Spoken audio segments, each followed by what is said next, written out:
তো কথাই আছে না, যখন একটু বেশি টাকা পয়সা হয়ে যায় তখন তা পেটে হজম হয় না।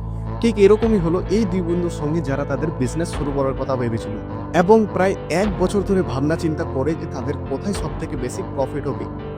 আর তারা সেরকম একটা ক্যাটাগরি পেয়েও যায় এবং সেই ক্যাটাগরিতে তারা তাদের ইনভেস্টমেন্ট করে দেয় এবং জাস্ট কিছু মাসের মধ্যে তারা করে ফেলে 12 কোটি টাকার সেল।